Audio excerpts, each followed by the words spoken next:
Vous écoutez le journal d'Iggy, chapitre 12, le savoir-être du cavalier. Tous les 15 jours, je publie un nouvel extrait de mon carnet de bord pour partager avec vous et avec le plus d'objectivité possible mon aventure avec Iggy. Le but, s'entraider entre gardiens et arriver à se poser les bonnes questions. Dans l'épisode d'aujourd'hui, j'aimerais aborder la question de l'équitation. Ce qui nous fait démarrer, ce qui nous fait arrêter ou ce qui nous fait continuer.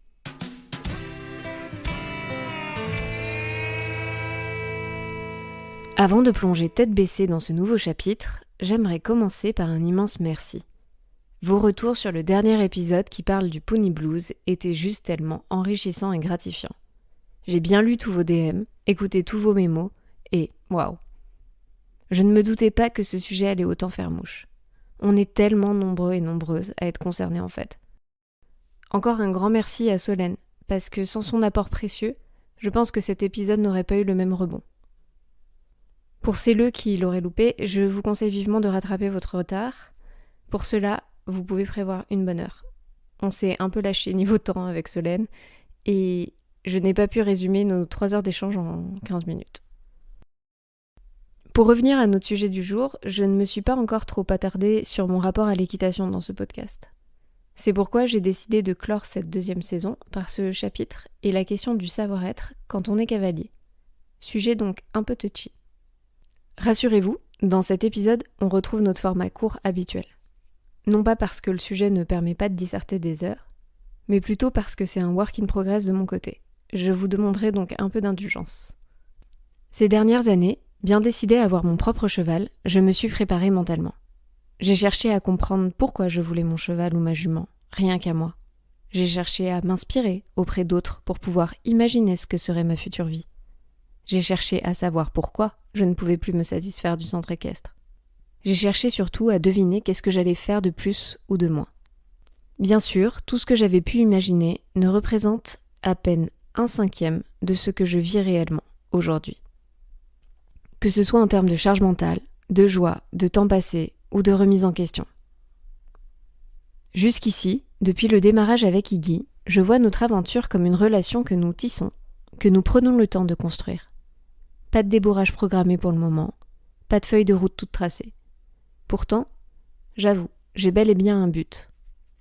J'ai acheté Iggy pour faire de l'équitation, parce que j'aime monter à cheval, autant que de passer du temps à leur côté. Mais de vivre avec Iggy m'a ouvert les yeux. Être un bon cavalier, ce n'est pas qu'une question de technique et de performance.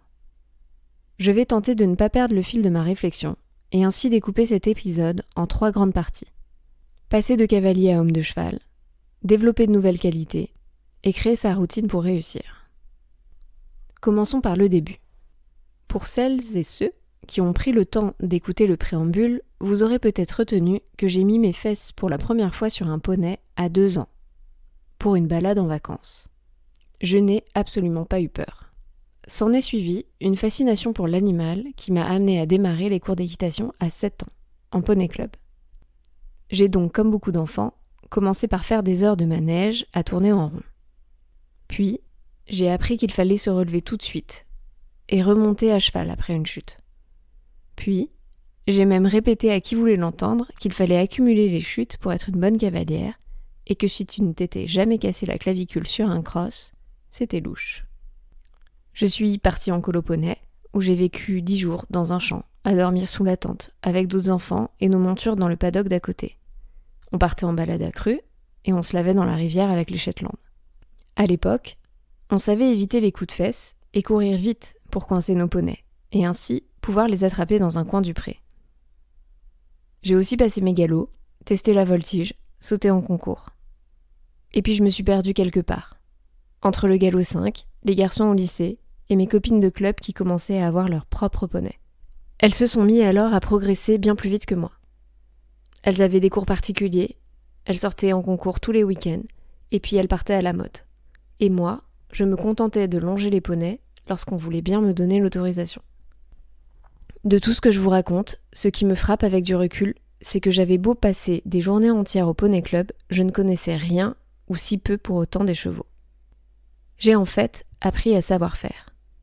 Savoir user pour attraper un cheval réticent au pré, savoir longer pour faire redescendre la pression avant de monter, savoir mettre à mon poney des bandes de polo parce que c'était plus joli que des protections, même quand il n'y en a pas besoin, savoir faire des pions et des tresses de queue, savoir quand attraper la crinière pour aborder l'obstacle, savoir entrer les chevaux au box en ayant 10 au bout des bras, distribuer une ration ou les forcer à monter dans un camion. Finalement, quand j'ai arrêté l'équitation à 17 ans, je ne pouvais pas parler de chevaux. Je pouvais seulement raconter des anecdotes, des histoires et des souvenirs de cavaliers. Je n'aimais plus monter à cheval. Et le pire, c'est que je ne savais même pas pourquoi. J'aimerais vous dire que j'ai été grave dégoûtée, que je n'aimais pas le rapport à l'animal, la contrainte, la force, que j'aspirais plutôt à ceci ou à cela. Oui, probablement, un peu quand même. Mais mon plus gros sentiment est finalement celui de ne pas avoir été suffisamment douée et talentueuse pour que je puisse en faire mon métier. Pour être au même niveau et pouvoir faire partie de la sélection au championnat de France, en même temps que ceux et celles qui évoluent à mes côtés. De ne pas avoir mon poney à moi, celui qui pardonne toutes les erreurs. Pourquoi ? Parce que c'était peut-être la seule image que l'on me renvoyait. Ce n'est donc que des années plus tard, quand j'ai renoué avec ce désir profond de vivre aux côtés des chevaux, que j'ai eu un déclic. Si je devais décrire ce que je voyais dans mes rêves, ce n'étaient pas les terrains d'obstacles, c'étaient les pâtures, à perte de vue. Mon retour au centre équestre, après des années, m'a pourtant confirmé que tout serait toujours concentré autour du savoir-faire. Mais une nouvelle maturité m'a permis d'aller chercher ailleurs ce que je ne trouvais pas au club. Ces dernières années, j'ai eu le sentiment que l'on marquait volontairement la différence entre homme ou femme de cheval et cavalier ou cavalière. Pourquoi ? Comme si l'athlète, le sportif, celui qui détient la technique, la performance, pouvait se passer de connaître celui ou celle qui est son allié, son partenaire de jeu. C'est assez réducteur de penser que l'ensemble des personnes qui démarrent en club ne sont intéressées que par le fait de monter. Il est vrai que, pourtant, dans le programme d'équitation classique, on s'intéresse peu au fonctionnement du cheval en tant que tel. Si l'on ne cultive pas personnellement un certain éveil, une curiosité, une soif de connaissance pour dépasser l'apprentissage traditionnel, on devient donc athlète et technicien. Je trouve cette vérité d'autant plus frappante le jour où l'on devient propriétaire, et que l'on met les pieds dans une pension équine. On est là, livré seul, à nous-mêmes. On est face à ce cheval qui nous semble familier et étranger en même temps. Pas de mode d'emploi tout fait pour démarrer, plus personne pour nous dire quoi faire et comment le faire. Le désarroi, le plus total, face aux milliards de questions qui arrivent en masse. Alors, on reprend ses livres, mais surtout, on doit en chercher des nouveaux. On scrolle Instaponey, on se rend compte que les 7 galops que l'on a passés et le nombre de gâteaux que l'on a cuisinés quand on faisait une chute ne nous donnent aucune clé sur les besoins fondamentaux de l'animal, sur son mode de communication, sur sa manière d'apprendre. On se crée par la force des choses de nouvelles références. C'est ainsi qu'on découvre des noms, des méthodes, des courants. On s'infuse de nouveaux savoirs. Pour autant, est-ce du savoir-être ? Lire et appliquer ce que l'on nous montre sur YouTube ou ce que l'on nous décrit dans un livre permet-il de trouver une résonance auprès du cheval, d'être autonome dans notre relation à l'animal ? Quand j'ai repris au centre équestre, j'ai commencé à chercher ce que je n'y trouvais pas. Je suis alors tombée sur une série de DVD qui s'intitulait « Leçons indispensables avec les maîtres de l'équitation ». Il y avait comme invités Monty Roberts et les frères Pignon, dans mon souvenir. Pour la première fois, on ne me parlait que du cheval. Que le discours soit vrai, faux, démodé, scientifiquement non valable aujourd'hui, ce n'est pas la question. Ici, ce qui m'a plu et attiré, c'est que j'écoutais des gens qui me parlaient pour la première fois de leur rapport à l'animal et qui me parlaient vraiment du cheval. En continuant de chercher, je suis tombée sur les noms les plus médiatisés de l'époque. Et c'est ainsi que j'ai découvert l'équitation dite éthologique, avec Lassens et Andy Booth. Mais aussi l'équitation américaine de travail, avec Lynn Laforme, la liberté, avec les frères Pignon, et puis un train zen, avec Cathy Sierra. Au début, j'étais attirée comme un aimant, ayant l'impression que je découvrais un peu plus chaque jour la vérité pour devenir une vraie horse girl, mais jusqu'au burn-out. Je retombais dans mon travers de vouloir faire partie des meilleurs, tout en étant déçue de ne pas être au niveau. Alors que finalement, le savoir-être ne se détermine pas par rapport à l'autre, mais par rapport à soi, à son propre chemin. En fait, c'est plutôt évident, non, avec du recul.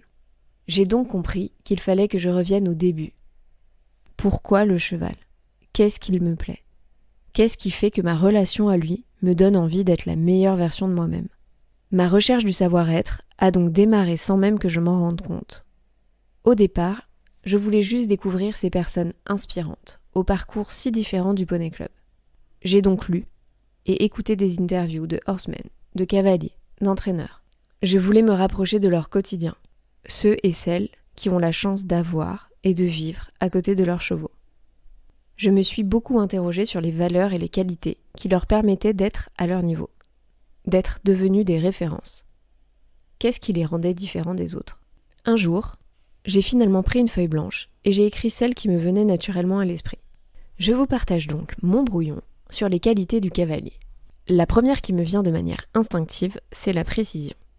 Savoir quoi faire, pour quel résultat, à quel moment, de quelle manière, respecter un timing, ne pas dépasser les limites, chercher la justesse, en toutes circonstances.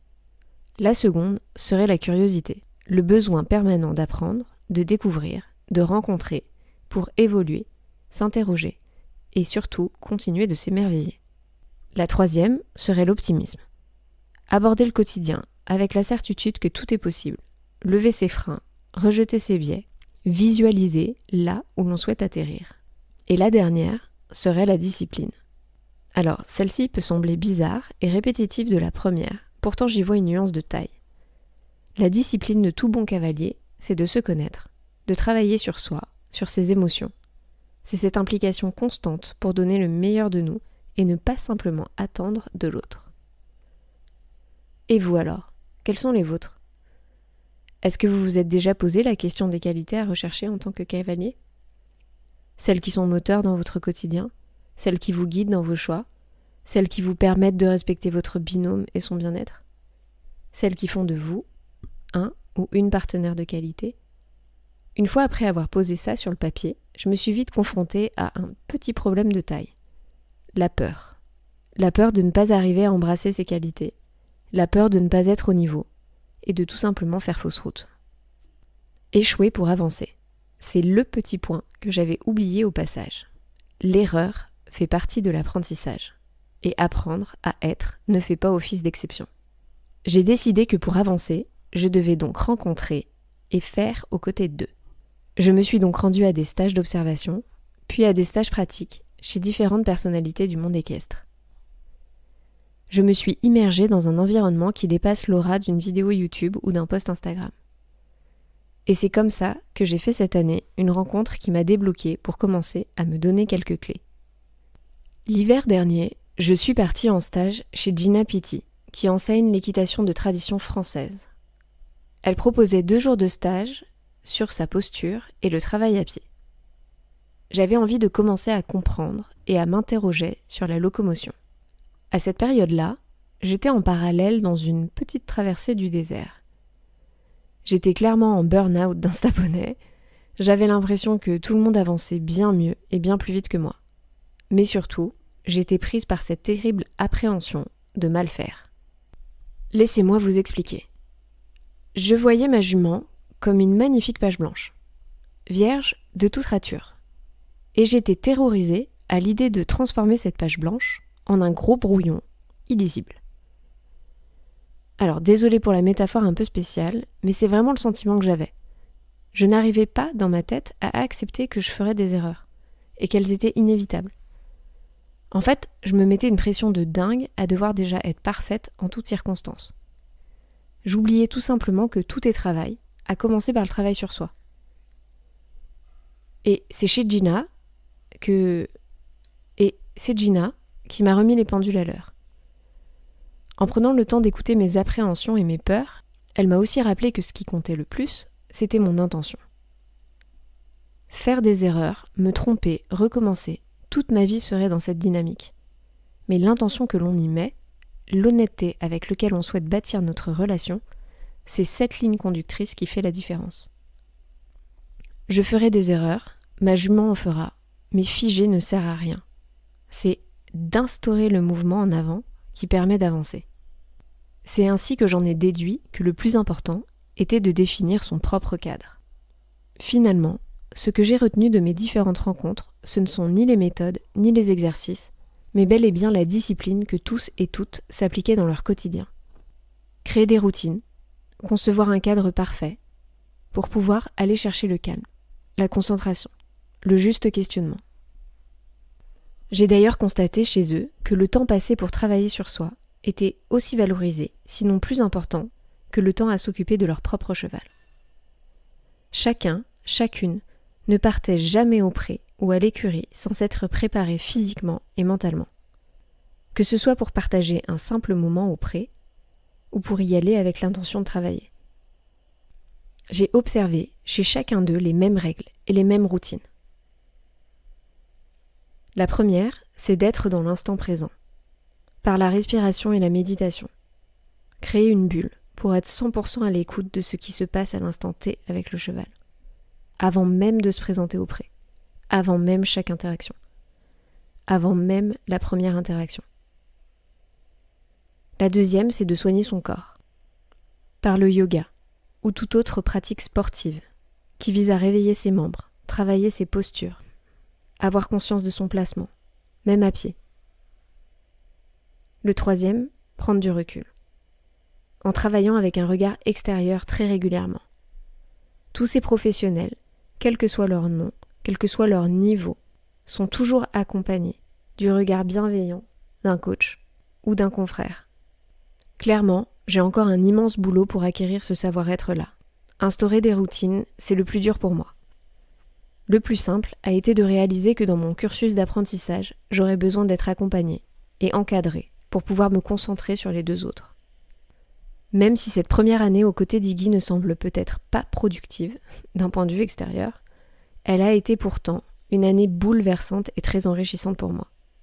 J'ai appris à me poser, ou en tout cas, j'ai entamé un travail sur moi. En cherchant à ne pas vouloir être la meilleure à quelque chose, mais en cherchant à me comprendre pour devenir meilleure.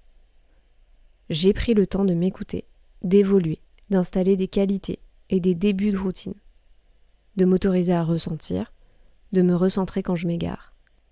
J'ai aussi abandonné l'idée de faire tout ça pour être juste une simple bonne cavalière et revenir à l'idée première.